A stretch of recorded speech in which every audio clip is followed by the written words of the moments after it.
Hola, hola, and buenos dias, GnGs. My name is Trekkw2ks, and welcome to another episode of Weekend Crypto, brought to you here on the Gentleman of Crypto Network.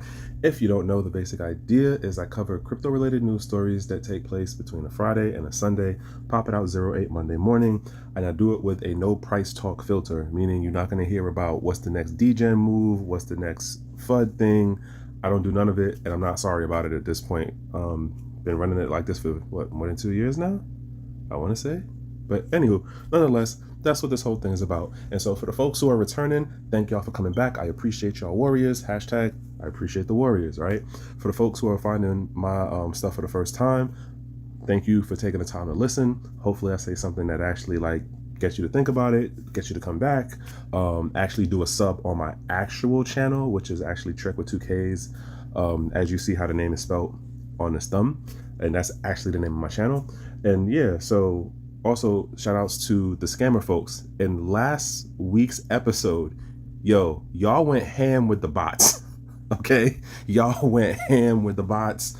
And I was going through reading some of the comments, and I was just like, y'all are really out here trying to get people. Don't forget, we passed April 15th, and this episode is brought to you by CJ the Smart Guy, who is actually an actual crypto CPA. And if you have been dabbling in it and you in the American jurisdiction, you might want to cross your T's and dot your I's. And in full disclosure, he is my actual CPA. It's not me telling you you have to use him. This isn't a referral link that's in the description for him. It isn't me getting kickback on the back end and none of that. This is just me saying the way things are going now, and I got a couple of stories in here that, as I'm saying, like, if you in the US, man, they just gonna do what they gonna do in comparison to how I see some of the other countries and jurisdictions rolling. We'll get into that in a couple.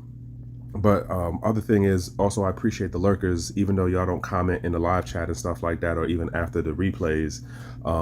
Hey, I know what's going on because I see what the numbers look like on the view count, right? So I appreciate y'all too. Now, from that, let's just get into these stories, and yeah, here we go. Okay, so here we are with the first story. As you can see, Oklahoma passes law to strengthen Bitcoin ownership and management rights. And I have to say, I'm kind of surprised that this was an Oklahoma story. As I had mentioned before, on how many episodes previous to this, the Biden dog whistle strikes again, where you're going to have states, you're going to have the various regulatory bodies at the different levels look to make sure they get their part of this industry. Now, in the forefront at looking at this, like, yes, this sounds like a very positive thing, right? And I'm not saying it's not going to have its positive outcomes to it, but you got to also understand that a law got enacted, which now means that there is a governing authority that is saying, hey, we gave you this ability and we could take the ability of it back, the entitlement of it back, right? Even if your ability to actually still do the thing still exists, the fact that the law that we're, quote, now agreeing to under the social contract says that, like, all right, cool, this works now, it doesn't mean that they can't change it down the road. The point about the Biden dog whistle, as I've been saying, is that it's the federal, it's the state, it's the county, and it's the city that are going to start doing their hungry hippo stuff. Again, yes, this is a positive thing in regards to Oklahoma enacting a law that says, hey, you have rights in how you can mine, how you can store, how you can hold, how you can spend crypto, right? In particular, Bitcoin. The focus here is on Bitcoin. So if you want to be a miner, if you want to just be somebody who stores it, there's rights that you have. The thing that I don't like about this article is that they don't give you the actual link to the new law. They don't give you the link to when it was a bill.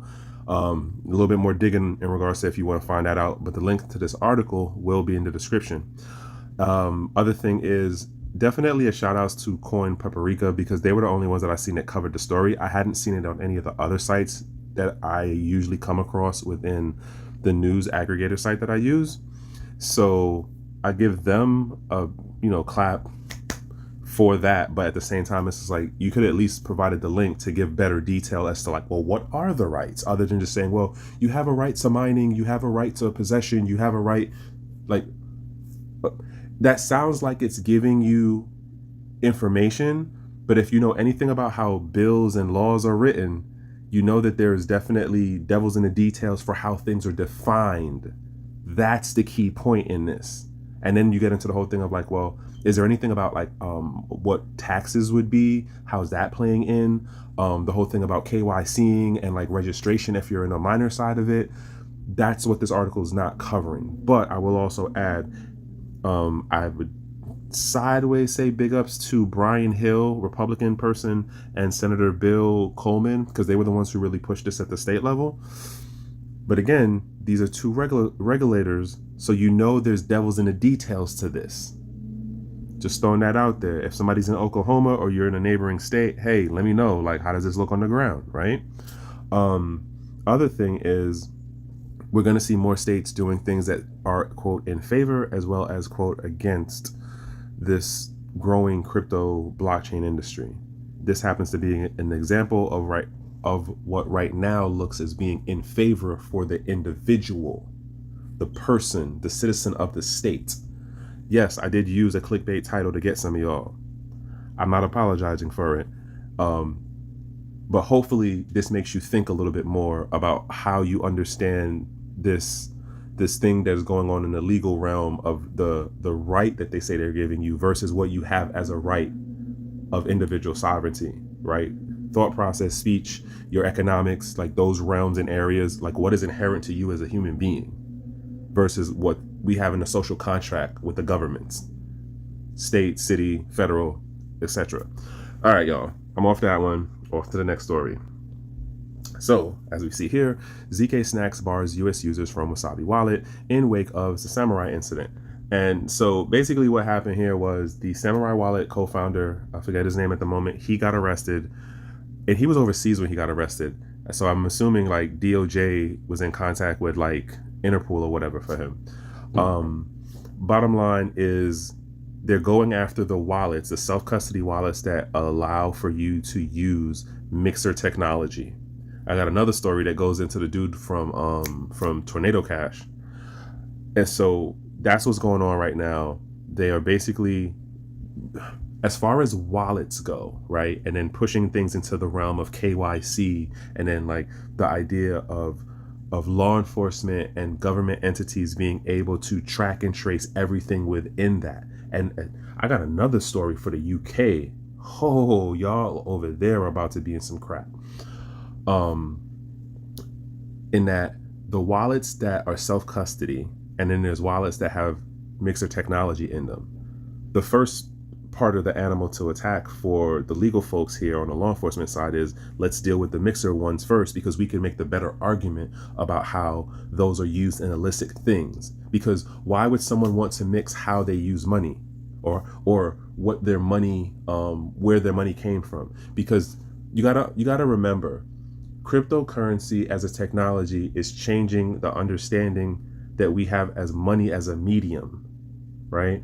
And then when you take into account money as a medium and what that means to privacy and economic and financial sovereignty, and the technologies that allow you to enforce that thing, right, is being very much changed when you compare it from traditional fiat and traditional currency.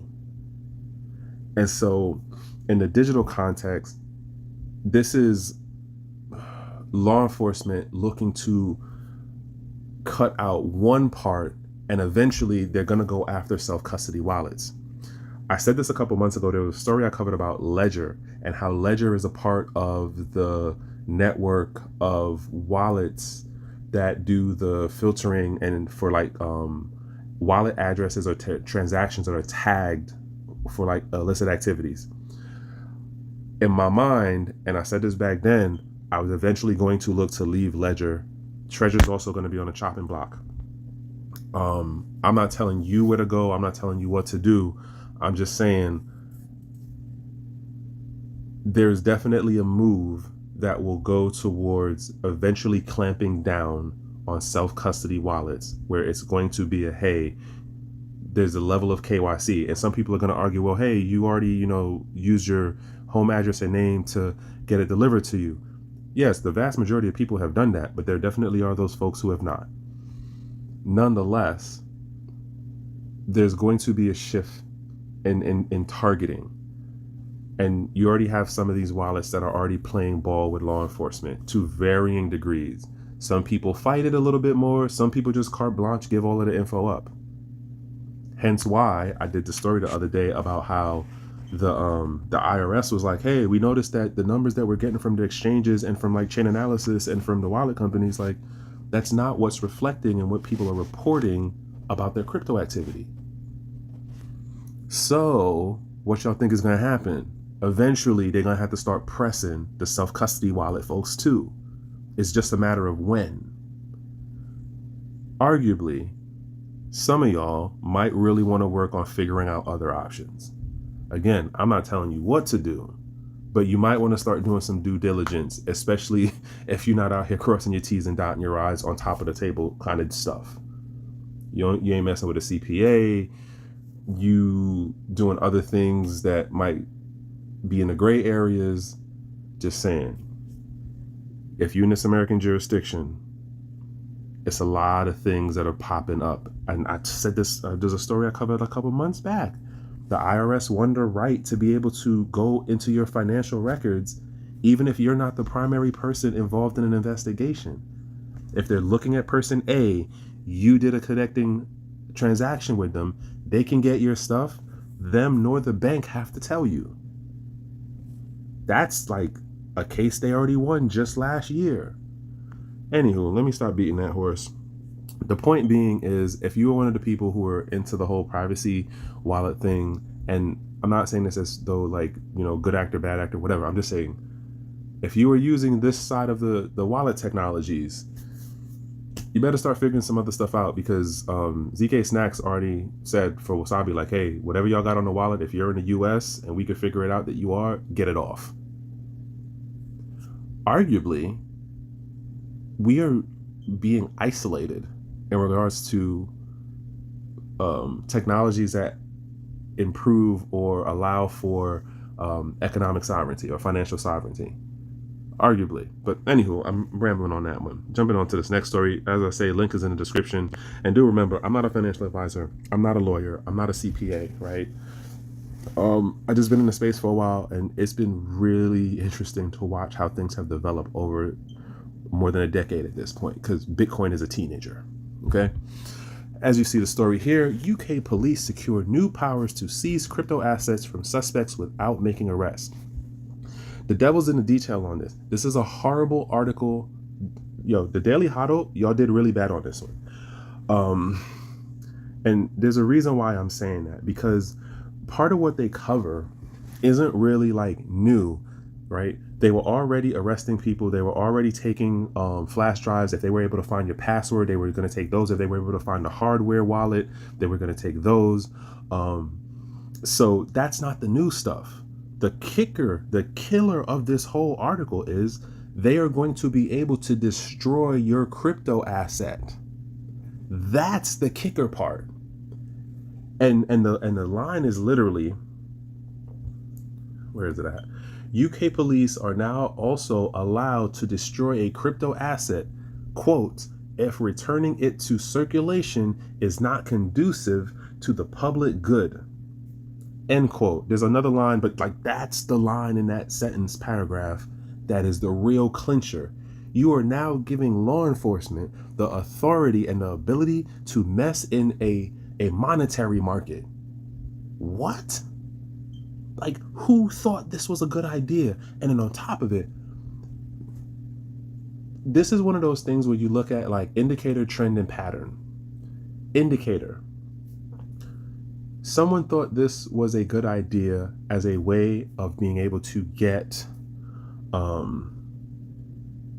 crypto, or like to get money in.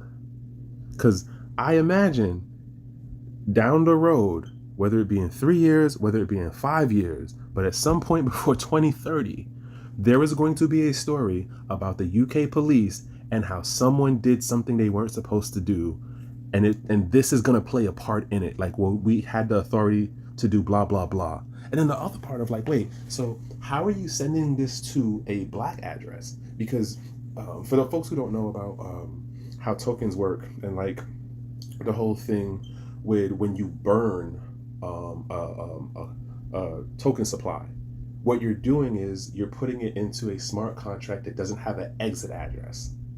So it can go in and you can't take it out. And for at least how the technology works now, which is funky enough, there was a story I covered at some point last year, and I forget what the network was. I forget whose blockchain it was on. Somebody was able to go in and reverse the burning of a token on a smart contract. I don't remember if it was Ethereum based, but I know I covered the story where someone was able to go in and reverse a burned token transaction. So in my mind, from a technical aspect, what are y'all really doing? Why would someone think, or you know what, better yet, they didn't even think. They didn't think it all the way through. And if they did, I imagine there's going to be some funkiness that falls out from this ability being given to law enforcement. And remember, I told y'all there was another story about how our state was looking to do regulation that allowed them to seize your account if they can go, hey, well, this person was involved in a money laundering thing, we proved it, blah, blah, blah. They'll seize your account on the exchange and then sell it, liquidate your whole thing on the same exchange. There's a law in our state now for that. Or were they pushing it for this year, or they already enacted it? I don't remember which one, but it goes to my point about how this whole story we tell out here in the West of how our state is, quote, looking to avoid or use cryptocurrency to avoid sanctions and blah, blah, blah. It's like, bro, that doesn't make no sense, because they're literally enacting laws that are 100% KYC. They don't want no privacy on the CBDCs, on the stable coins, on the tokens, on the coins themselves, none of it. So how does that work that they're using the technology as a way to avoid sanctions? Don't make sense. Anywho, as far as this joint go right here, this is going to be crazy to watch how it plays out. I'm just giving it time. We're going to hear something sooner than later. If you're across the pond, please say something in the comment. Like, how is this looking on the ground? Like, how do y'all see this? Now, granted, again, in context of this is being, quote, sold to the public as we're targeting bad actors. We're targeting people who are doing illicit things that we, quote, know are illegal in regular, like pre-crypto laws, right? But we also know that people get caught up in stuff because sometimes law enforcement folks just be jerks. And then they just slap something on it and be like, oh, that gives me the authority to do what I'm doing. But it doesn't mean that it was actually the right thing. It doesn't mean it was actually legal. It also can mean you're just getting targeted. Like, and that's the part about this human element of like you giving people in law enforcement the ability to mess with a financial instrument. Because at the end of the day, all of this stuff is financial instruments. And no one sees the freaking potential issue in this. Okay, you know what? Let y'all do what y'all do. What did he say? You're going to learn today. You're going to learn. I see it happening. On to this next story. Which one was this? Oh, so yeah, as I said, the R state legislative body considers diving into crypto. Will they mine or mull it? So basically, they're looking at it going, do we make a regulatory framework for crypto mining within the R state's borders? In particular, they're saying within the borders. And so the idea is the commercial level folks, the residential mom and pop level folks, it basically boils down to you can do it, but we'll put in guidelines for like how much power you'll be able to do, what is the power consumption, the taxes, And then they throw in this thing about like, well, what happened if you're just a hobbyist who does it like here and there? There's a whole category that they want to do for that too. Again, this is arguably a positive. You could see, for example, places like Siberia in northern Russia. This might This might probably help for their revenue streams up in that region of the country, as well as for their depopulation thing that they've been having going on for the last couple of decades, where they've had people who were literally leaving those small towns, turning them into desolate towns. So this could be a good thing in regards to that, because then it would bring the commercial level folks out there, who would then bring the jobs out there, who would then be able to hire the local folks, would then, you know what I'm saying? Like, it builds on. So arguably this could be a good thing. So good thing in regards to that. Again, though, remember what I just said in this last thing.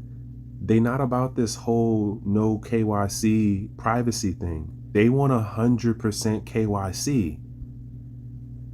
So then there's a whole part of,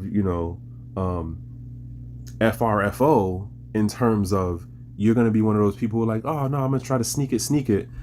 And they figure out that you sneaking it. Like, imagine what the jail time would be for that. That's going to be, it's that jurisdiction. Like, they don't really play around with the law like that. So I don't know, like, it's going to be interesting to see how this works. And also the other thing to note, that was what I was trying to remember. They're also looking to push it as far as like green technology in terms of energy efficiency. So arguably, this would be another good direction for vendor production in finding more efficient things, because again, Siberia is a large place. There's a fair amount of that country that is like cold. So that's one thing that you can deal with right there. And then like you have the machines that you're looking to push more power efficiency because you're being capped. It's a low price for what you're paying for kilowatts. And I honestly don't know what that region's power rates are. I'm not even going to make a wild guess on that, but nonetheless, that's what's going on there. Again, the stuff we hear here on the state side about what they're doing over there and how they're moving, like when you start getting into the devil in the details of the legislation and then things that are being enacted, it don't make sense because they be diametrically opposed to each other. Just throwing that out there. Again, y'all, link for that will be in the description. What was this other one? So DOJ counters Roman Storm's defense in Tornado Cash case. So basically, this was a dude that they were able to actually catch over in Europe.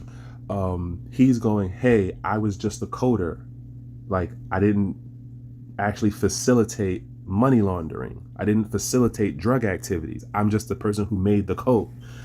And so I bring this back to the same thing with the firearm. We don't go to the person who worked for the company who made the code, who made the design for the firearm, and be like, well, somebody conducted an armed robbery, and since you were the one who made this particular thing, like, we're gonna arrest you, the founder of the company, and the person who actually made the design. Like, that's not what we do, right? And so arguably, this is more about still pushing the front of throttling the development and the distribution of mixer technology, of privacy enabling technology. Why? Because the bigger push in all of this technology stuff is to be able to track, trace, and connect it down to the individual person.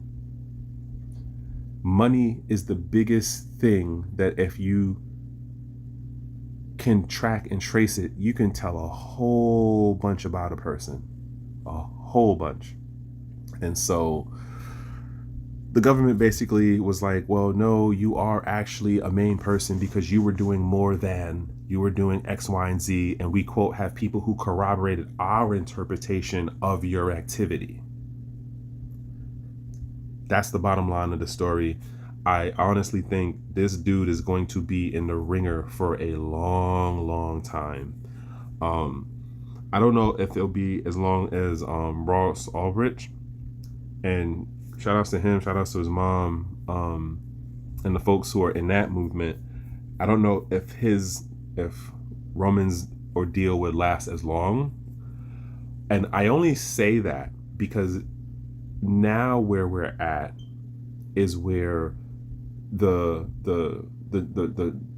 family trust, the bigger financial institutions like traditional TradeFi and Wall Street and like the Dubai folks are moving into the space now.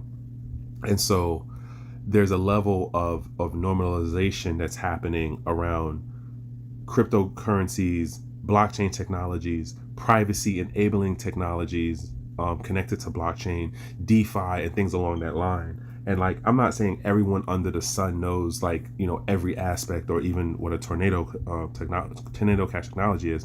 What I'm trying to say is that we're not at 2014 anymore. We're not at 2010 for sure.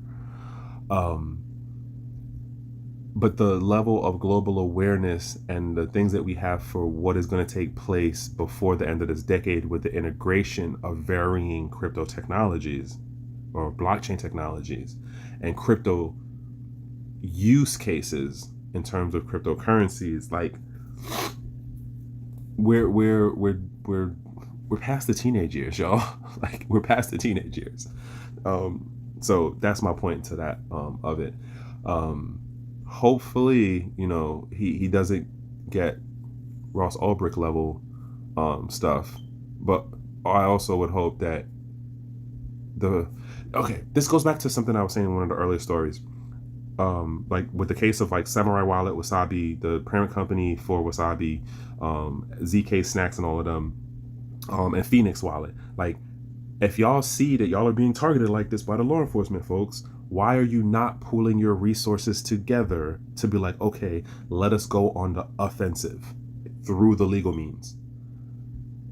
Like, again, I get it. It's a company. I get it. It's investors. I get it. Nobody really wants to smoke, you know, like, but it's a whole thing of like, when you say that you are about certain positions, whether they be moral or ethical or, you know, humanistic in base, and you're talking about your quote fighting the system, like, you have to take into account that at some point the system will test you, and most folks are not about that life when the system actually tests them.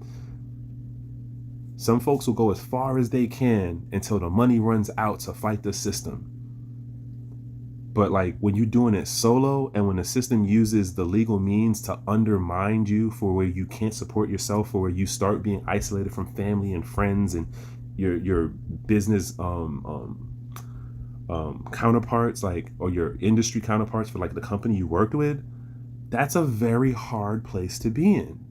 I totally get that. And I'm not even saying these people are wrong for not wanting to, you know, get the smoke from the DOJ or the FBI or the DOE or whoever it is as far as the law enforcement side is concerned. But what I am saying is, I think more of us need to take into account that for as much as we talk about this whole thing as far as like the disruption, not everybody about that life. Not everybody is about that life. Look at what's going on with the campuses here in the States. Some folks is like, all right, yeah, I'll get arrested. Cool. We had the one dude in New York that set flame on himself. That's some Tiananmen Square level business right there. Like, but not everybody's about that level of it, right? Just throwing that out there. Not telling y'all what to do by far. So not telling y'all what to do by far. Again, I'm not a CPA. I'm not a lawyer. I'm not a financial advisor. I'm not no guru. It's just, I take into account how I've seen things play out over a decade in this space, and then other things that I'm aware of, and how other movements and other government systems, and just how history and human beings, we tend to repeat ourselves. That's just us. Sometimes I'm frustrated about it. Sometimes I'm inspired and happy about it. And yeah, you know, but anywho, this is the crap that the DOJ is doing to the dude, Roman. And again, I don't know if because of where we are in the age of blockchain technology and cryptocurrencies and all of this stuff, if he's going to be put through the same timeline and level of ringer as like how they did Ross Ulbricht. I hope not, though. I really do. All right, last one here. As you can see, Bored Ape Yacht Club. So Yuga Lab announces another company reconstructing after layoffs in 6 months. The bottom line is they partnered with another company. They hired this gentleman. What is his name? Something Kim. What is the name of the dude? Won Kim. That's the guy's name. So Won Kim is basically coming over to Yuga Labs now, and he's going to do brand partnerships, which is basically biz development. I do wonder what this will mean for NFTs, in that we already see that they really did think outside the box when it came to how they were looking to handle their IP situation, as far as the open use, as long as you have an actual original Bored Ape Yacht Club NFT. And the question now is, well, what would this mean, and how in this next round of things will they step it up? It's going to be an interesting development to see what they do. I'm actually kind of curious about this. I'm not saying this is a financial thing. I'm just saying this as far as, like, for all of the controversy that they had in the beginning, they're still here. And for all of the controversy that was going on with, like, what the imagery and stuff was, when you look at their actual business case, they really did step out there. So now the question is, all right, y'all got to level 5, y'all stepped out there, y'all shook the space up. What's going to be this next thing? Like, where do you go with IP from here? I don't know. But in my mind, it will be interesting to see where they go with the biz development, and how will that expand and change and evolve the NFT realm, and how we look at IP. That's my thought on that one. I'm not a holder of any Bored Ape Yacht Club stuff, so I don't know, like, what the ins and outs stuff is. This is just me as an outsider reading the article and having my light awareness of it, and I think it's going to be interesting.